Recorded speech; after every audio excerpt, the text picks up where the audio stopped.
And you might just think to yourself, bro, pause, bro. What the fuck is this ick shit? Why is she seeing me as fantastic one day and ask the other one, what's going on, bro? What's going on, bro? What the ick basically is, my friend. Let's say a girl sees you, right? Now, from the moments that she sees you, let's say you did some fantastic shit in front of her. Let's say girls was trying to talk to you in front of her. Let's say she saw you talk to a few girls before her. Let's say those girls look fantastic. Bunch of niggas walking up to you, shaking your hand. The adults smiling at you, waving at you like, hey. See you switch codes like 3 different times with 3 different groups, and all 3 different groups look up to you as if you're like fantastic. Let's say she sees you got like a nice Instagram following. Let's say she sees you got the swag. Bro, she doesn't know much about you, but understand she's going to project a crazy ass ideal which matches what she's already seen. If she's already only seen positives of you, the natural human tendency to close the narrative, remember what I told you, we take fragments of information and create a narrative, but we can't take the fragments of information and leave that as it is. We have to complete the narrative, and that's called closure. The completion is the part that we have to project onto the narrative. The assumption, 4 legs, cat, 4 legs,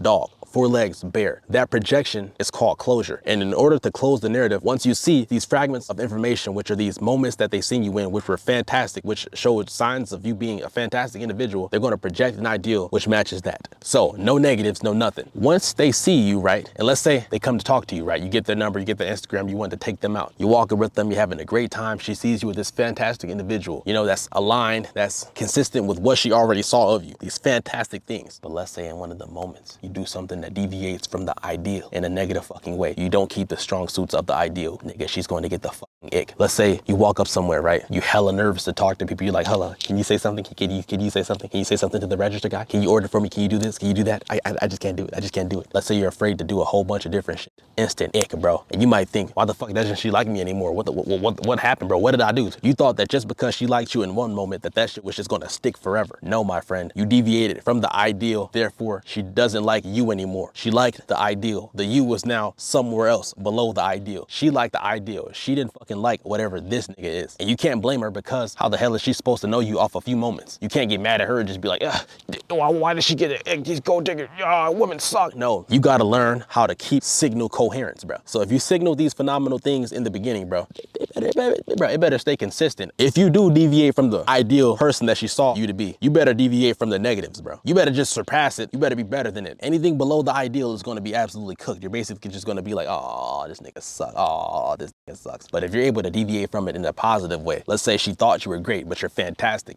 That's the only kind of deviations that you're supposed to be doing. Never deviate in a negative way. There are certain things called cultural archetypes, which allows them to see the most simple narrative, which allows them to not have to think too much when they see you. So let's say they see you walking, right? Let's say they see you got some swag on you. Let's say they see you got the Balenciaga bandit pants on, right? So this is some crazy shit. Let's say they see you got the chrome heart hat on or something, bro. Let's say you got the raw chain on. Let's say they ask you for your Instagram and you look like an influencer. You're going to be seen as being part of the influencer archetype, the modern cultural influencer archetype. That's a fantastic archetype to be in, because that archetype is seen as special and fantastic in our modern world, regardless of however many people want to discredit it. You know, that narrative has social proof. That narrative is socially validated on a wide scale in our modern culture. Therefore, that's a phenomenal archetype to project. But if you deviate from that archetype that she projected onto you in a negative way, let's say she finds out that your followers were fake. Let's say she finds out that Balenciaga was fake. Let's say your shit wasn't chrome heart, that shit was chrome tart, nigga. Let's say every single thing that she thought about you was just a fabrication of an archetype that she wished you to be. If you deviate from that archetype in a negative way, like I just said, she's gonna get the fucking ick, because she didn't like you. What she liked was who she thought you to be. That's why she says, I like the guy in the beginning. The guy in the beginning had fragments of moments that he was seen in, so she was able to project an ideal which matched the positive fragments that she saw. Once she spent enough time with you, and once you deviated to enough degree from the ideal that she thought you were, she got the fucking ick, and she began to just miss the person that you were. But you were never truly that person. She projected an ideal version onto you in order to complete the narrative, which was entirely not her fault. We naturally have a tendency to do this, and she simply just did not like it anymore. Therefore, your shit was resulted in you being fucked. So if you're gonna fake something, you better keep faking it to the point that you're just like a god tier signaler. I say don't fake it, but I'm just saying, if you're gonna do it, you can still win. You just gotta be a god tier faker. You better fake it till you make it.